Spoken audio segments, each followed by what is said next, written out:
And who better to bring that to you than the one and only Mark Cerny. Without further ado, over to you, Mark. Thank you, Jim. There will be lots of chances later on this year to look at the PlayStation 5 games. Today, I want to talk a bit about our goals for the PlayStation 5 hardware and how they influenced the development of the console. I think you all know I'm a big believer in console generations. Once every 5 or 6 or 7 years, a console arrives with substantially new capabilities. There's a lot of learning by the game developers, hopefully not too overwhelming, and soon there's games that could never have been created before. Now, it used to be that as a console designer, you'd somehow intuit what would be the best set of capabilities for the new console, and then build it in complete secrecy. For the PlayStation consoles, that period lasted through PlayStation 3, a powerful and groundbreaking console, but also one that caused quite a lot of heartache, as it was initially difficult to develop games for. So, starting with PlayStation 4, we've taken a different approach, roughly centered around 3 principles. The first of these is listening to the developers, which is to say that a lot of what we put into a console derives directly from the needs and aspirations of the game creators. We definitely do have some ideas of our own, but at the core of our philosophy for designing consoles is that game players are here for the fantastic games, which is to say that game creators matter. Anything we can do to make life easier for the game creators or help them realize their dreams, we will do. So about once every 2 years, I take a tour of the industry. I go to the various developers and publishers, sit down, and discuss how they're doing with the current consoles and what they'd like to see. Hey, guys. Sorry, guys, I had like here some issues. Reaching the bulk of the game Hey, man, what's up, Creeper? People at something like 24 publishers and developers. And it is incredibly valuable. By the way, the feature most requested by the developers, that was an SSD, which we were very happy to put in the hardware, but a lot of problem solving was required. I'll be doing a deep dive on the SSD and surrounding systems later on in this talk. It's also key to make a generational leap while keeping the console sufficiently familiar to game developers. I think about this in terms of balancing evolution and revolution. Now, with PlayStation 1, 2, and 3, the target was a revolution each time with a brand new feature set. That was great in many ways, but time for the developers to get up and running got longer with each console. In the past, I've called this time to triangle. Here's what I had for those 3 consoles. To be clear, I'm not talking about time to make a game. Developers will be ambitious, and it may take them 6 years or so to realize their vision. What I'm talking about is that dead time before graphics and other aspects of game development are up and running, and trying to minimize that. On the other hand, if we're trying to reduce that dead time to 0, that means the hardware architecture can't change at all. We're handcuffed. We need to judge for each feature what value it adds. I need a new TV. Oh, well, this one is already really big. So anyway, it's already 4K. A 4K TV, so I believe that I'm ready for the PlayStation 5, that's for sure. PS5, the GPU was definitely the area we felt the most tension between adding new features and keeping a familiar programming model. Ultimately, I think we've ended up with something under a month of getting up to speed. That feels like we're striking about the right balance. I'll go into a bit. I don't know if actually they are going to show the PlayStation 5 because they were saying that they had to change like some of the things, so I don't know if everything is going to be the way they were already expecting. I don't know if it's because of all this virus, the coronavirus. And increasing graphics performance over the past 2 decades has been astonishing, but there are other areas in which we can innovate and provide significant value to the game creators, and through them, the players. That's why the SSD was very much on our list of directions to explore, regardless of what came out of the conversations with game developers and publishers. The biggest feature in this category is the custom engine for audio. That's today's final topic. The push for vastly improved audio, and in particular 3D audio, isn't something that came out of the developer meetings. It's much more the case that we had a dream of what might be possible 5 years from now, and then worked out a number of steps we could take to set us on that path. So here again are the 3 principles. The first being enabling the design. This looks like a little bit boring. To drive the hardware design. To me, SSD really is the key to the next generation. It's a game changer. And it was the #1 ask. That is something that they are going to improve, what makes a huge difference, SSD, because it's going to be really, really fast. That was a discussion we were also yeah, having internally. hopefully. It was clear that the presence of a hard drive in every PlayStation 4 was having a positive impact. A lot of things that would simply have been impossible at Blu-ray disc speeds were now possible. At the same time, though, in 2015 and 2016, when we were having these conversations, I think so that developers were already this is actually into a green screen and there's no one there watching. Designing around slow load speeds. I want to focus in on just one number here, which is how long it takes to load a gigabyte of data from a hard drive. The difficulty being that hard drives are neither particularly fast nor flexible. If all your data is in one block, which is frankly because the HDD, it's not fast enough for that, that's for sure. On the hard drive. Let's assume it's on the outer edge, which means loading a gigabyte takes 10 seconds. If you compress your game packages, you can fit more data on the Blu-ray disc and also effectively boost your hard drive read speed by the compression ratio. We support zlib decompression on PlayStation 4 that gets you something like 50% more data on the disc and 50% higher effective read speed. Unfortunately, though, it's highly likely that your data is scattered around in various files on the hard drive, as well as sourced from multiple locations within those files. So lots of seeks are needed at 2 to 50-ish milliseconds each. My rule of thumb is that the hard drive is spending 2/3 of its time seeking and only 1/3 of its time actually loading data. Putting all of that together, a gigabyte is very roughly 20 seconds to load from a hard drive. Now, a gigabyte is not much data. Games are using 5 or 6 gigabytes of RAM on PlayStation 4, so boot times and load times can get pretty grim.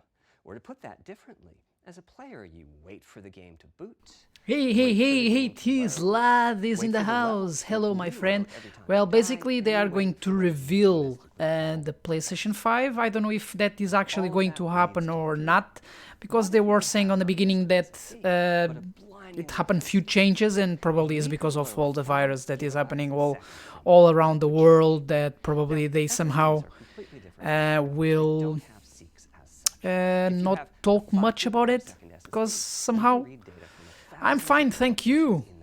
And you, how are you? As for time to load a gigabyte, this is next gen we're talking about, so memory is bigger. Instead, we should be asking how long to load 2 gigabytes.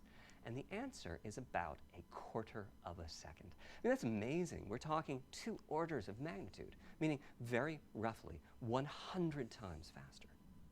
Which means at 5 gigabytes a second for the SSD, the potential is that the game boots in a second. There are no load screens. The game just fades down while loading a half-dozen gigabytes and fades back up again. Same for a reload. You're immediately back in the action after you die. And fast travel becomes so fast it's blink and you miss it. As game creators, we go from trying to distract the player from how long fast travel is taking, like those Spider-Man subway rides, to being so blindingly fast that we might even have to slow that transition down. Pretty cool, right? But for me, this is not the primary reason to change from a hard drive to an SSD. The primary reason for That's good, mate. You SSD okay? is that it gives the game designer freedom. Or to put that differently, with a hard drive, the 20 seconds that it takes to load a gigabyte can sabotage the game that the developer is trying to create. I think almost all of us in the room have experienced this, maybe in different ways. Say we're making an adventure game and we have 2 rich environments where we each want enough textures and models to fill memory, which you can do as long as you have a long staircase or elevator ride or a windy corridor where you can ditch the old assets and then take 30 seconds or so to load the new assets. Having a 30-second elevator ride is a little extreme. More realistically, we'd probably chop the world into a number of smaller pieces and then do some calculations with sight lines and run speeds like we did for Haven City when we were making Jak 2. The game is 20 years old, but not much has changed since then. All those twisty passages are there for a reason. There's a whole subset of level design dedicated to this sort of work, but still, it's a giant distraction for a team that just wants to make their game. So when I talked about the dream of an SSD, part of the reason for that 5 gigabyte a second target was to eliminate loads, but also part of the reason for that target was streaming. As in, what if the SSD is so fast that as the player is turning around, it's possible to load textures for everything behind the player in that split second? If you figure that it takes half a second to turn, that's 4 gigabytes of compressed data you can load. That sounds about right for next gen. Anyway, back to the hard drive. Another strategy for increasing effective read speed is to make big sequential chunks of data. For example, we might group all the data together for each city block. That removes most of the seeks, and the streaming gets faster. But there's a downside too, which is that frequently used data is included in many chunks and therefore is on the hard drive many, many times. Marvel's Spider-Man uses this strategy, and though it works very well for increasing the streaming speed, there's a massive duplication as a result. Some of the objects like mailboxes or news racks are on the hard drive 400 times. What I'm describing here are things that cramp a creative director's style. Either level design gets a little bit boring in places, or the data is duplicated so many times that it no longer fits on the Blu-ray disc. And you end up with hard limits on the player's run speed or driving speed. The player can't go faster than the load speed from the hard drive. And finally, I'm sure many of you have noticed that after a patch download, a PlayStation 4 will sometimes take a long time to install the patch. That's because when just part of a file has been changed, the new data can be downloaded pretty quickly. But before the game boots up, a brand new file has to be constructed that includes the changed portion. Otherwise, every change would add a seek or two. Even so, you can occasionally see this happening on game titles. They start to hitch once they get patched enough. With an SSD, though, no seeks, so no need to make brand new files with the changes incorporated into them, which means no installs as you know them today. There's yet one more benefit, which is that system memory can be used much more efficiently. On PlayStation 4, game data on the hard drive feels very distant and difficult to use. By the time you realize you need a piece of data, it's much too late to go out and load it. So system memory has to contain all of the data that could be used in the next 30 seconds or so of gameplay. That means a lot of the 8 gigabytes of system memory is idle. It's just waiting there to be potentially used. On PlayStation 5, though, the SSD is very close to being like more RAM. Typically, it's fast enough that when you realize you need a piece of data, you can just load it from the SSD and use it. There's no need to have lots of data parked in system memory waiting to potentially be used. A different way of saying that is that most of RAM is working on the game's behalf. This is one of the reasons that 16 gigabytes of GDDR6 feels right for PlayStation 5. The presence of the SSD reduces the need for a massive intergenerational increase in size. So back to the dream of the SSD. Here's the set of targets. Boot the game in a second. No load screens. Design freedom, meaning no twisty passages or long corridors. More game on the disk and more game on the SSD. And finally, those patch installs go away. The reality, though, is that the SSD is just one piece of the puzzle. There's a lot of places where bottlenecks can occur in between the SSD and the game code that uses the data. You can see this on PlayStation 4. If I use an SSD with 10 times the speed of a standard hard drive, I probably see only double the loading speed, if that. For PlayStation 5, our goal was not just that the SSD itself be 100 times faster. It was that game loads and streaming would be 100 times faster. So every single potential bottleneck needed to be addressed. And there are a lot of them. Let's look at check-in and what happens when its overhead gets 100 times larger. Conceptually, check-in is a pretty simple process. Data is loaded into system memory from the hard drive or SSD. It's examined. A few values are tweaked to check it in, and then it's moved to its final location. At the SSD speeds we're talking about, that last part, moving the data, meaning copying it from one location to another, takes roughly an entire next-gen CPU core. And that's just the tip of the iceberg. If all the overheads get 100 times larger, that will cripple the frame rate as soon as the player moves and that massive stream of data starts coming off the SSD. So to solve all of that, we built a lot of custom hardware, namely a custom flash controller and a number of custom units in our main chip. The flash controller in the SSD was designed for smooth and bottleneck-free operation, but also with games in mind. For example, there are 6 levels of priority when reading from the SSD. Priority is very important. You can imagine the player heading into some new location in the world and the game requesting a few gigabytes of textures. And while those textures are being loaded, an enemy is shot and has to speak a few dying words. Having multiple priority levels lets the audio for those dying words get loaded immediately. On one side, that flash controller connects to the actual flash dies that supply the storage. To reach our bandwidth target of 5 gigabytes a second, we ended up with a 12-channel interface. 8 channels wouldn't be enough. The resulting bandwidth we've achieved is actually 5.5 gigabytes a second. With a 12-channel interface, the most natural size that emerges for an SSD is 825 gigabytes. The key question for us was, is that enough? I mean, it's tempting to add more, but flash certainly doesn't come cheap, and we have a responsibility to our gaming audience to be cost-effective with regards to what we put in the console. Ultimately, we resolved this question by looking at the play patterns of a broad range of gamers.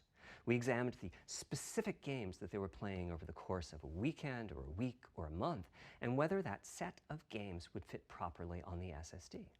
We were able to establish that the friction caused by reinstalls or redownloads would be quite low, and so we locked in on that 825 gigabyte size, while also preparing multiple strategies so that those who want more storage can add it. I'll go through the details in a moment.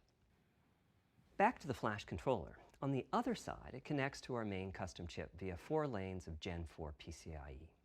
And inside the main custom chip is a pretty hefty unit dedicated to I/O. Before we talk about what that does, let's talk compression for a moment. PlayStation 4 used zlib as its compression format.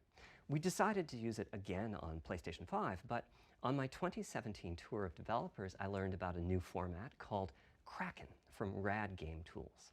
It's like zlib's smarter cousin.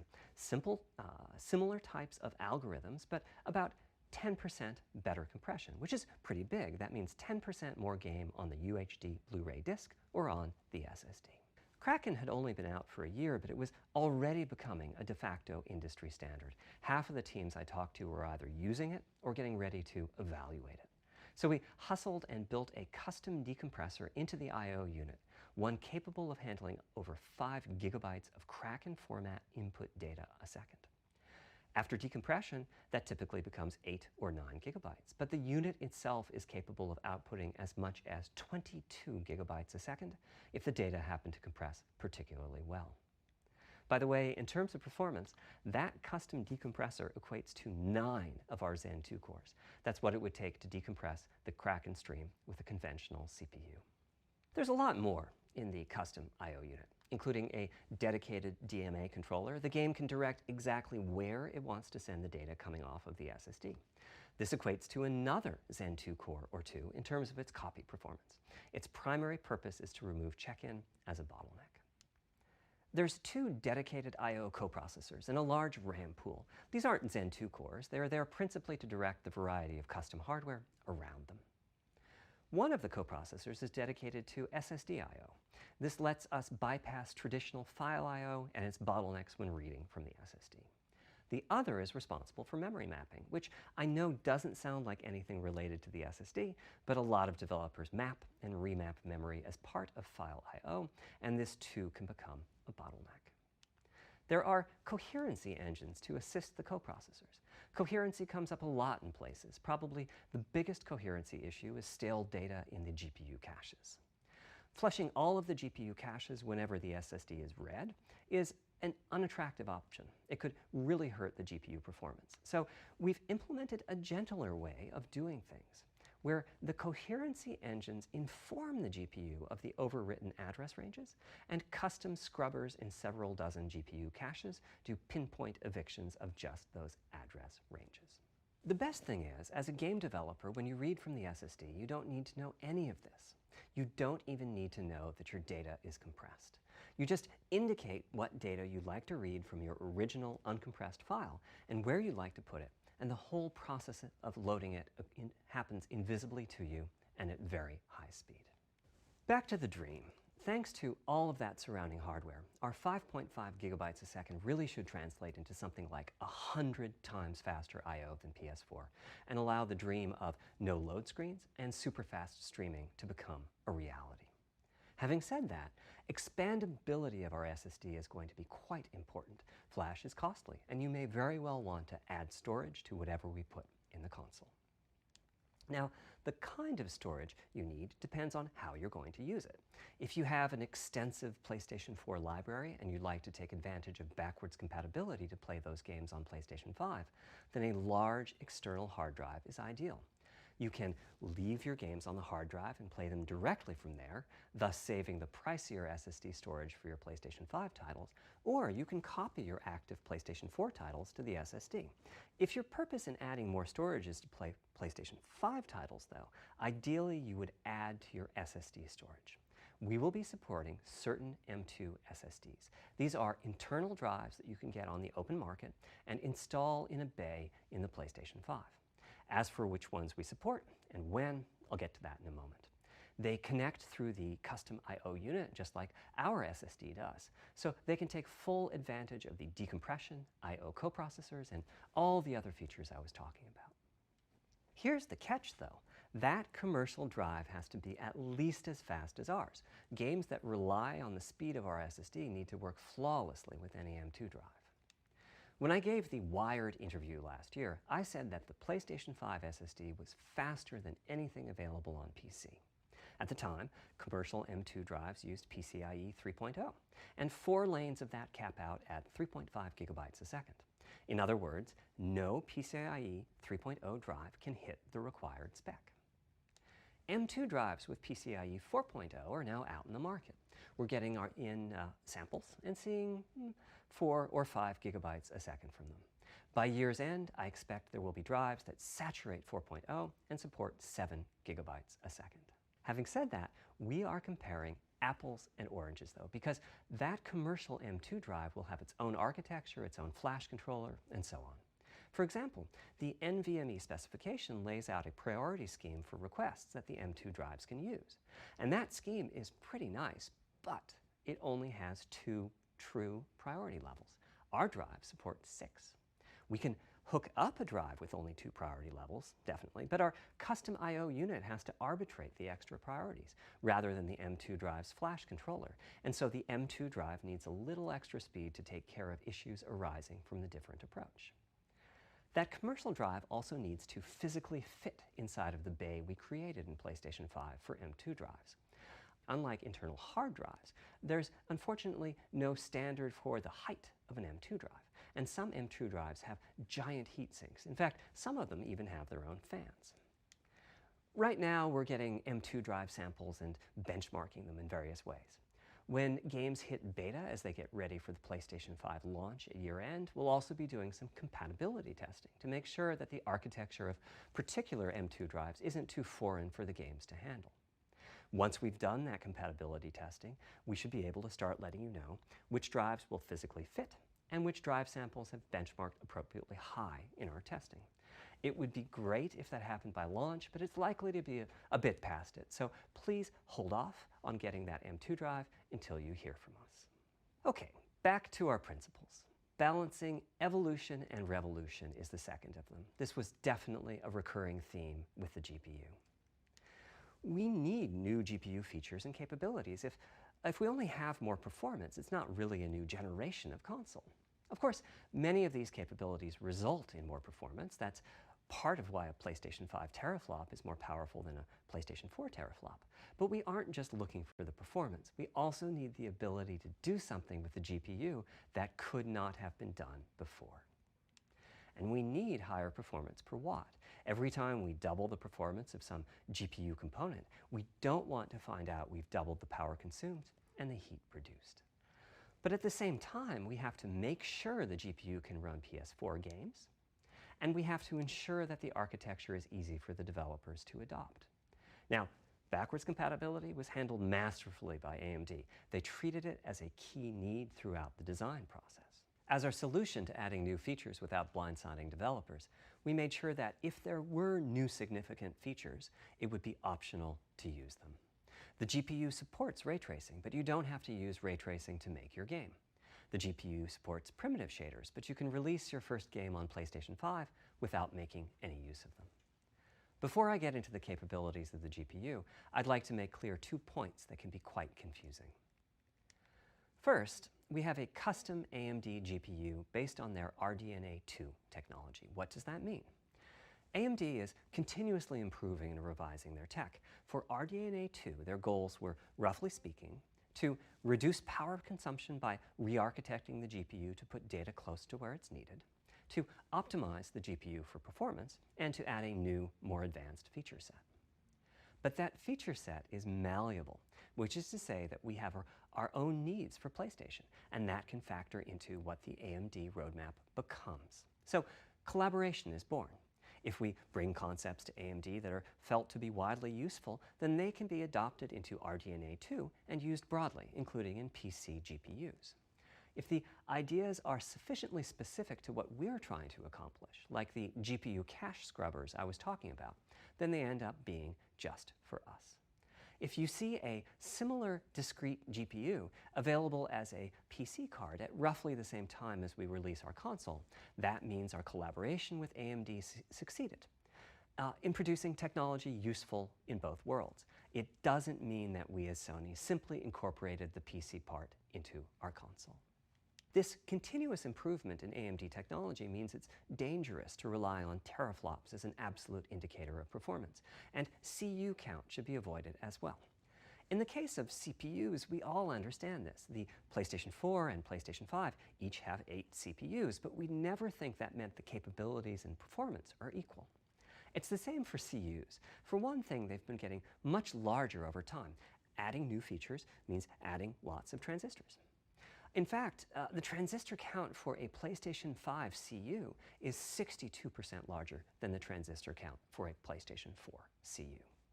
Second, the PlayStation 5 GPU is backwards compatible with PlayStation 4. What does that mean? One way you can achieve backwards compatibility is to put the previous console's chipset in the new console, like we did with some PlayStation 3s, but that's of course extremely expensive. A better way is to incorporate any differences in the previous console's logic into the new console's custom chips, meaning that even as the technology evolves, the logic and feature set that PlayStation 4 and PlayStation 4 Pro titles rely on is still available in backwards compatibility modes. One advantage of this strategy is that once backwards compatibility is in the console, it's in. It's not as if a cost down will remove backwards compatibility like it did on PlayStation 3. Achieving this unification of functionality took years of efforts by AMD, as any roadmap advancement creates a potential divergence in logic. Running PS4 and PS4 titles at boosted frequencies has also added complexity. The boost is truly massive this time around, and some game code just can't handle it. Testing has to be done on a title-by-title basis. Results are excellent, though. We recently took a look at the top 100 PlayStation 4 titles as ranked by playtime, and we're expecting almost all of them to be playable at launch on PlayStation 5. With regards to new features, as I said, our strategy was to try to break new ground, but at the same time not to require use of the new GPU capabilities. For more than a decade, GPUs have imposed a restriction on game engines. Software handles vertex processing, but for the most part, dedicated hardware is responsible for the triangles and other geometry that the vertices form. That means it's not possible to do even basic optimizations, such as aborting processing of a vertex if all geometry that uses it is off-screen. PlayStation 5 has a new unit called the Geometry Engine, which brings handling of triangles and other primitives under full programmatic control. As a game developer, you're free to ignore its existence and use the PlayStation 5 GPU as if it were no more capable than the PS4 GPU, or you can use this new intelligence in various ways. Simple usage could be performance optimization, such as removing backfaced or off-screen vertices and triangles. More complex usage involves something called primitive shaders, which allow the game to synthesize geometry on the fly as it's being rendered. It's a brand new capability. Using primitive shaders on PlayStation 5 will allow for a broad variety of techniques, including smoothly varying level of detail, addition of procedural detail to close-up objects, and improvements to particle effects and other visual special effects. Another major new feature of our custom RDNA 2-based GPU is ray tracing, using the same strategy as AMD's upcoming PC GPUs. The CUs contain a new specialized unit called the intersection engine, which can calculate the intersection of rays with boxes and triangles. To use the intersection engine, first you build what is called an acceleration structure. It's data in RAM that contains all of your geometry. There's a specific set of formats you can use. They're variations on the same BVH concept. Then, in your shader program, you use a new instruction that asks the intersection engine to check a ray against the BVH. While the intersection engine is processing the requested ray triangle or ray box intersections, the shaders are free to do other work. Having said that, the ray tracing instruction is pretty memory intensive, so it's a good mix with logic-heavy code. There's of course no need to use ray tracing. PS4 graphics engines will run just fine on PlayStation 5, but it presents an opportunity for those interested. I'm thinking it'll take less than 1 million rays a second to have a big impact on audio. That should be enough for audio occlusion and some reverb calculations. With a bit more of the GPU invested in ray tracing, it should be possible to do some very nice global illumination. Having said that, adding ray-traced shadows and reflections to a traditional graphics engine could easily take hundreds of millions of rays a second, and full ray tracing could take billions. How far can we go? I'm starting to get quite bullish. I've already seen a PlayStation 5 title that's successfully using ray tracing-based reflections in complex animated scenes with only modest costs. Another set of issues for the GPU involved size and frequency. How big do we make the GPU, and what frequency do we run it at? This is a balancing act. The chip has a cost, and there's a cost for whatever we use to supply that chip with power and to cool it. In general, I like running the GPU at higher frequency. Let me show you why. Here's 2 possible configurations for a GPU roughly of the level of the PlayStation 4 Pro. This is a thought experiment. Don't take these configurations too seriously. If you just calculate teraflops, you get the same number. But actually, the performance is noticeably different because teraflops is defined as the computational capability of the vector ALU. That's just one part of the GPU. There are a lot of other units. And those other units all run faster when the GPU frequency is higher. At 33% higher frequency, rasterization goes 33% faster. Processing the command buffer goes that much faster. The L2 and other caches have that much higher bandwidth, and so on. About the only downside is that system memory is 33% further away in terms of cycles. But the large number of benefits more than counterbalance that. As a friend of mine says, a rising tide lifts all boats. Also, it's easier to fully use 36 CUs in parallel than it is to fully use 48 CUs. When triangles are small, it's much harder to fill all those CUs with useful work. So there's a lot to be said for faster, assuming you can handle the resulting power and heat issues, which frankly, we haven't always done the best job at. Part of the reason for that is, historically, our process for setting CPU and GPU frequencies has relied on some heavy-duty guesswork with regards to how much electrical power games will consume and how much heat will be produced as a result inside of the console. Power consumption varies a lot from game to game. When I play God of War on my PS4 Pro, I know the power consumption is high just by the fan noise. But power isn't simply about engine quality. It's about the minutiae of what's being displayed and how. It's counterintuitive, but processing dense geometry typically consumes less power than processing simple geometry, which is, I suspect, why Horizon's map screen, with its low triangle count, makes my PS4 Pro heat up so much. Our process on previous consoles has been to try to guess what the maximum power consumption during the entire console lifetime might be, which is to say, the worst case scene in the worst case game, and prepare a cooling solution that we think will be quiet at that power level. If we get it right, fan noise is minimal. If we get it wrong, the console will be quite loud for the higher power games, and there's even a chance that it might overheat and shut down if we misestimate power too badly. PlayStation 5 is especially challenging because the CPU supports 256-bit native instructions that consume a lot of power. These are great here and there, but presumably only minimally used. Or are they? If we plan for major 256-bit instruction usage, we need to set the CPU clock substantially lower or noticeably increase the size of the power supply and fan. So, after much discussion, we decided to go with a very different direction on PlayStation 5. We built a GPU with 36 CUs. Mind you, RDNA 2 CUs are large. Each has 62% more transistors than the CUs we were using on PlayStation 4. So if we compare transistor counts, 36 RDNA 2 CUs equates to roughly 58 PlayStation 4 CUs. It is a fairly sizable GPU. Then we went with a variable frequency strategy for PlayStation 5, which is to say we continuously run the GPU and CPU in boost mode. We supply a generous amount of electrical power and then increase the frequency of GPU and CPU until they reach the capabilities of the system's cooling solution. It's a completely different paradigm. Rather than running at constant frequency and letting power vary based on the workload, we run at essentially constant power and let the frequency vary based on the workload. We then tackled the engineering challenge of a cost-effective and high-performance cooling solution designed for that specific power level. In some ways, it becomes a simpler problem because there are no more unknowns. There's no need to guess what power consumption the worst-case game might have.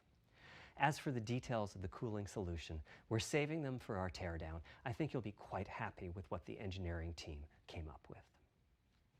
So, how fast can we run the GPU and CPU with this strategy? The simplest approach would be to look at the actual temperature of the silicon die and throttle the frequency on that basis. But that won't work. It fails to create a consistent PlayStation 5 experience. It wouldn't do to run a console slower simply because it was in a hot room. So rather than look at the actual temperature of the silicon die, we look at the activities that the GPU and CPU are performing and set the frequencies on that basis, which makes everything deterministic and repeatable. While we're at it, we also use AMD's Smart Shift technology and send any unused power from the CPU to the GPU so it can squeeze out a few more pixels. The benefits of this strategy are quite large. Running a GPU at 2 GHz was looking like an unreachable target with the old fixed frequency strategy. With this new paradigm, we're able to run way over that. In fact, we have to cap the GPU frequency at 2.23 GHz so that we can guarantee that the on-chip logic operates properly. 36 CUs at 2.23 GHz is 10.3 teraflops, and we expect the GPU to spend most of its time at or close to that frequency and performance. Similarly, running the CPU at 3 GHz was causing headaches with the old strategy. But now we can run it as high as 3.5 GHz. In fact, it spends most of its time at that frequency. That doesn't mean all games will be running at 2.23 GHz and 3.5 GHz. When that worst-case game arrives, it will run at a lower clock speed, but not too much lower. To reduce power by 10%, it only takes a couple of percent reduction in frequency, so I'd expect any downclocking to be pretty minor. All things considered, the change to a variable frequency approach will show significant gains for PlayStation gamers. The final of our 3 principles was about finding new dreams. It's important for us on the hardware team to find new ways to expand or deepen gaming, and that's what led us to a focus on 3D audio. As players, we experience the game through the visuals, through audio, and through the feedback we receive from the controller, such as rumble or haptics. Personally, I feel a game is just dead without audio. Visuals are, of course, important, but the impact of audio is huge as well. At the same time, the audio team on a game project has to do a lot with a little. For example, on PlayStation 4, there's fierce competition for the Jaguar CPU cores. Audio typically ends up getting just a fraction of a core. That's not much of a computational resource, particularly when you consider that the visuals run at 30 or 60 frames a second, but audio processing needs to happen at almost 200 times a second. So, it's been tough going making forward progress on audio with PlayStation 4, particularly when PlayStation 3 was such a beast when it came to audio. The SPUs in Cell were almost a perfect device for audio rendering.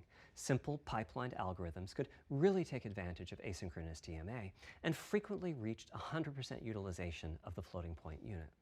There's unfortunately nothing comparable on PlayStation 4. Probably the most dramatic progress in the PlayStation 4 generation has been with virtual reality. The PSVR hardware has its own audio unit. It supports about 50 pretty decent 3D sound sources. And this provided a hint as to where we could go with audio, as well as some valuable experience. Not to oversimplify, but here were our goals for audio on PlayStation 5. The first goal was great audio for everyone, not just VR users or soundbar owners or headphone users. That meant audio had to be part of the console. It couldn't be a peripheral. The second goal was to support hundreds of sound sources. We didn't want developers to have to pick and choose what sounds would get 3D effects and which wouldn't. We wanted every sound in the game to have 3D effects. And finally, we wanted to really take on the challenges of presence and locality. Now, when we say presence, we mean the feeling that you're actually there. You've entered the matrix. It's not, of course, something we thought we could perfectly achieve, but the idea was that if we stopped using just a rain sound and instead used lots of 3D audio sources for raindrops hitting the ground at all sorts of locations around you, then at some point your brain would take a leap and you'd begin to have this feeling of real presence inside the virtual world of the game. This has the capacity to affect your appreciation of the game, just like music in a game does. The concept of locality is simpler. It's just your sense of where the audio is coming from, to the right of you, behind you, above you. This can immerse you further in the game, and it can also directly enhance To use Dead Space as an example, I know, old school, you're fighting enemies in fairly dark, spooky locations. Back in the day, if you played the game using the TV speakers, you could tell that there was one last enemy growling and hunting you down, but it was difficult to tell quite where that enemy was. With headphones, you could tell that the enemy was somewhere on the right, which let you deduce, if you couldn't see it, that it must be somewhere behind and to your right. But with 3D audio with good locality, there, and you turn, and you take it out. So, how do we know where sound is coming from in the first place? Well, all those bumps and folds in the ear have a meaning, evolutionarily speaking. Based on what direction the sound is coming from, sound waves bounce around inside the ear, there's some constructive and destructive interference, and the result is a change in volume. The phase of the sound also shifts, depending on what path the sound wave took to reach the ear canal. These volume changes and phase shifts are different for each direction and also vary depending on the frequency of the sound. Head size and head shape also impact the sound in a similar fashion. The way that the sound changes, based on direction and frequency, can be encoded in a table called the Head-Related Transfer Function, or HRTF. Here's part of one. The vertical axis is the frequency. The horizontal axis is the direction, front, back, left, right, and the color gives the degree of attenuation of the sound at that frequency. The HRTF is as unique to an individual as a fingerprint is. In fact, you're looking at mine right now. Here's how we measure an HRTF. We've taken hundreds of people through this process.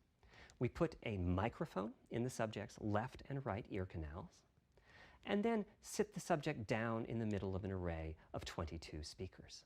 We then play an audio sweep from each speaker as we rotate the subject. In the course of 10 or 20 minutes, we're able to sample the HRTF at over 1,000 locations. Using an HRTF when rendering audio creates unparalleled quality, but it's computationally expensive. The simplest way to use an HRTF is to process a sound source to make it appear as if it's coming from one of those 1,000 locations we sample. Unfortunately, the processing has to be done in frequency domain rather than time domain, so there's multiple fast Fourier transforms needed for every sound source for every audio tick. That's a lot of multiplies. This computational complexity was the determining factor for our strategy. It meant we had to bite the bullet and design and build a custom hardware unit for 3D audio. Collectively, we're referring to the hardware unit and the proprietary algorithms we run on it as Tempest 3D Audio Tech. The meaning of 3D audio and technology should be pretty obvious here. As for Tempest, I feel it really reflects our goals with audio. It suggests a certain intensity of experience and also hints at your presence within it. We're calling the hardware unit that we built the Tempest engine. It's based on AMD's GPU technology. We modified a compute unit in such a way as to make it very close to the SPUs in PlayStation 3. Remember when I said that they were ideal for audio? So the Tempest engine has no caches, just like an SPU. All data access is via DMA, just like an SPU. Our target was that it would have more power than a CPU, thanks to the parallelism that a GPU can achieve, and that it would be more efficient than our GPU, thanks to the SPU-like architecture. The goal being to make possible near 100% utilization of the CU's vector units. Where we ended up is a unit with roughly the same SIMD power and bandwidth as all 8 Jaguar cores in the PlayStation 4 combined. If we were to use the same algorithms as PSVR, that's enough for something like 5,000 sound sources. But of course, we want to use more complex algorithms, and we don't need anything like that number of sounds.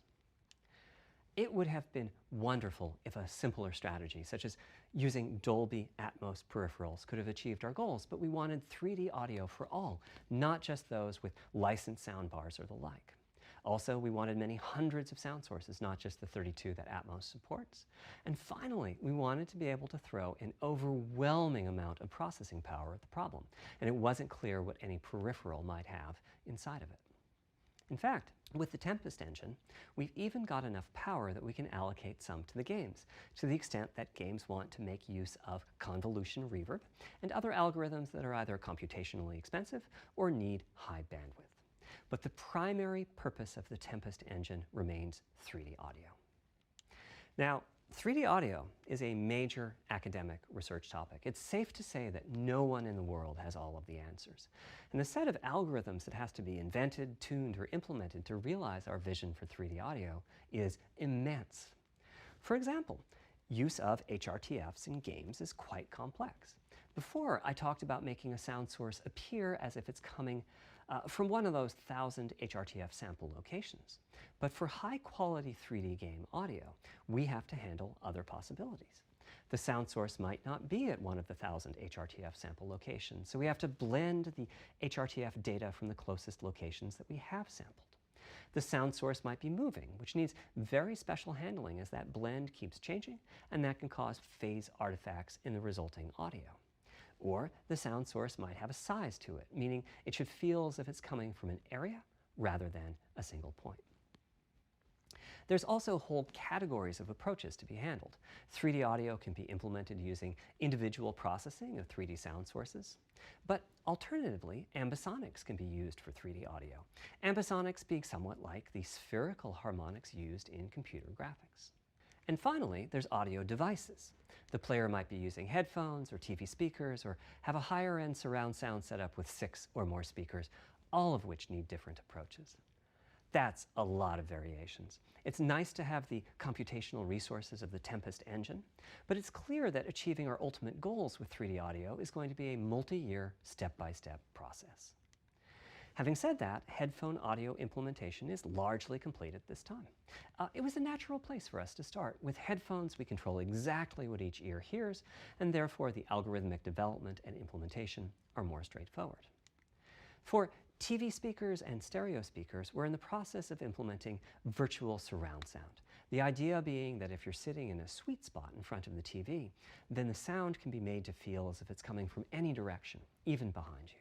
Virtual surround sound has a lot in common with 3D audio on headphones, but it's more complex because the left ear can hear the right speaker and vice versa.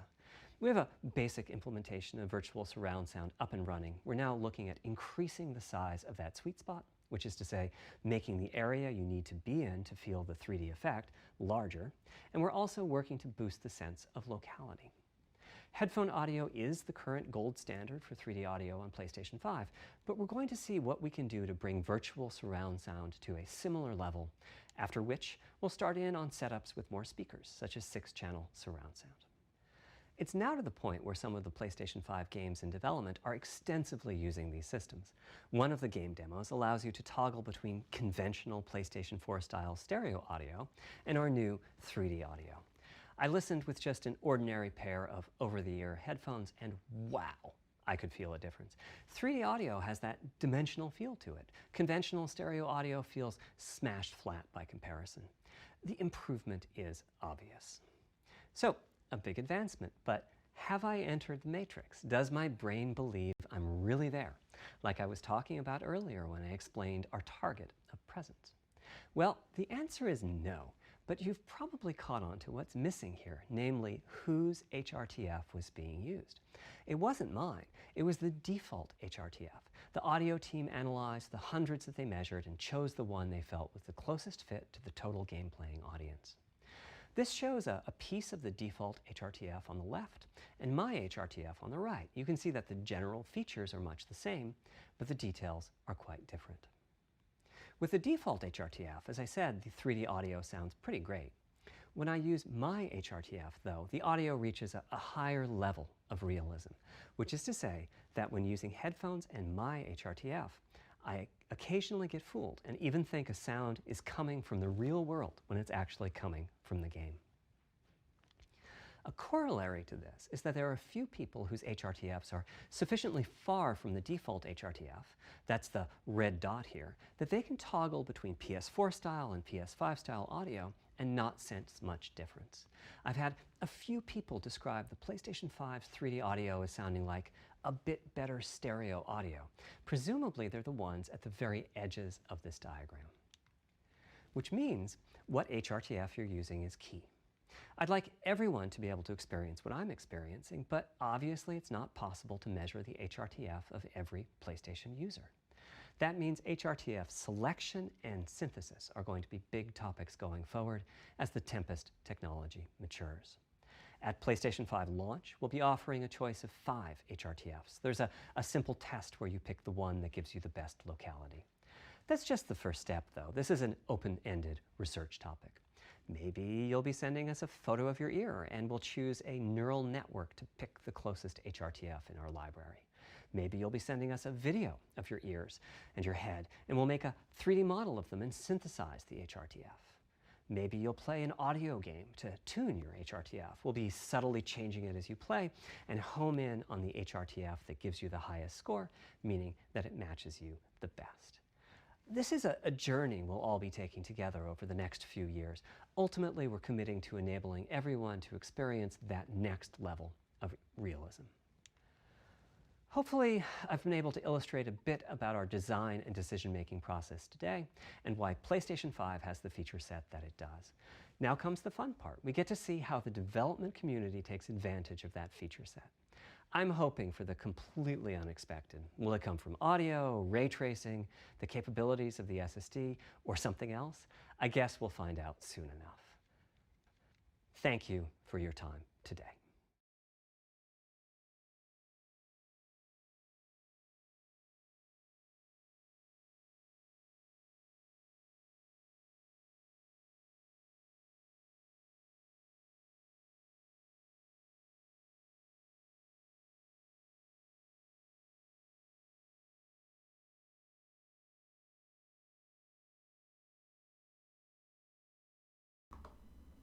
What the fuck? What the? Guys, what's up? What's up? What's up? What's up? What's up? What's up? Yo. Yo. What the fuck was that? That's it? What the hell? Really? This, honestly, I'm really disappointed. Oh, come on, honestly, I can't believe. They were not even showing the PlayStation 5. They were just talking about something that we already know about. Basically everything is already on internet that you can read about that. What actually is the console like itself, the specifications and everything, how powerful it's going to be. What the This is, honestly, wow, they even didn't show a picture. What the hell, man? I'm really disappointed. I believe that is probably a lot of dislikes. This is one of the videos that I definitely would put a dislike. Definitely. Because it's better to take mine, otherwise I will get plenty of.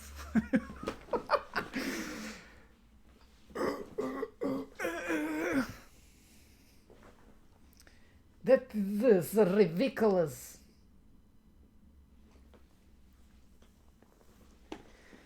Wow, you can hear to your left and right a bit better. Yeah, that's just like, honestly, I'm a little bit disappointed because anyway, everything what he was saying is actually things that we already know. Probably not everyone knows, but usually I read all about the PlayStation 5, all the specifications, like the backward compatibility and all that. But honestly, everyone is waiting to see actually the PlayStation 5, how it's going to look like. Plus, how the hell, when is actually going to be released?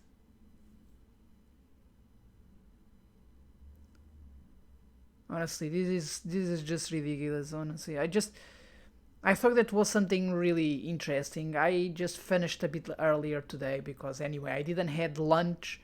Um, I didn't had lunch and I finished a little bit early to come home earlier to watch these, and I'm disappointed. I'm disappointed. The Beatles album was able to filter sound with both ears. Just now it's improved, and that's really stupid. Wow, you can hear you. Man. I'm disappointed.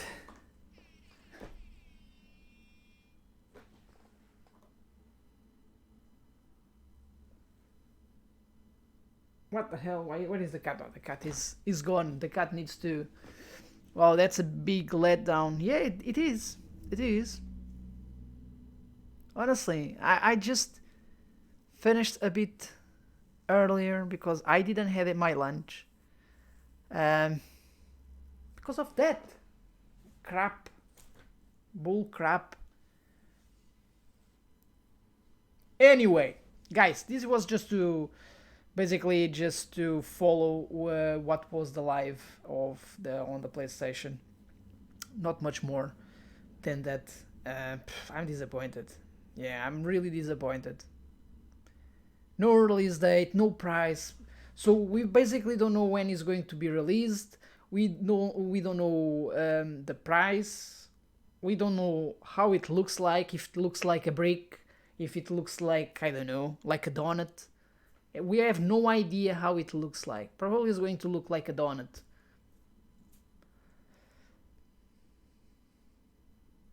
What were they thinking? The only good thing was the cat you put on. The cat. I can put the cat on again. Like I need just to go back like that, and I can put the cat. And why is? Can you actually hear anything? I don't think so. I don't know why the sound is not going to... Yeah.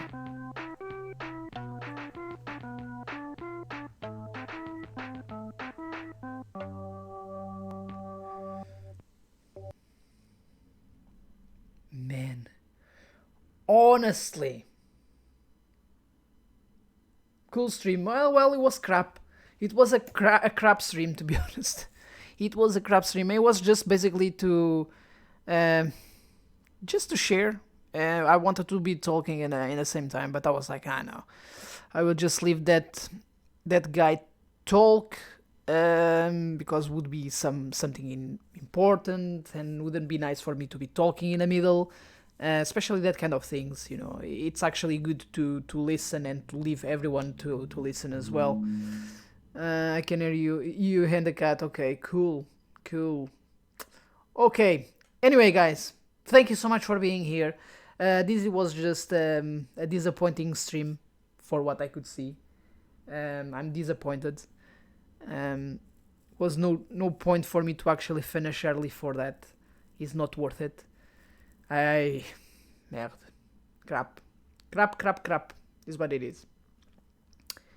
So yeah, guys, see you tomorrow on the Blair Witch. For those who would like to pop in, I will be streaming at 7 p.m. as always. And yeah, hope so that I can see everyone there tomorrow.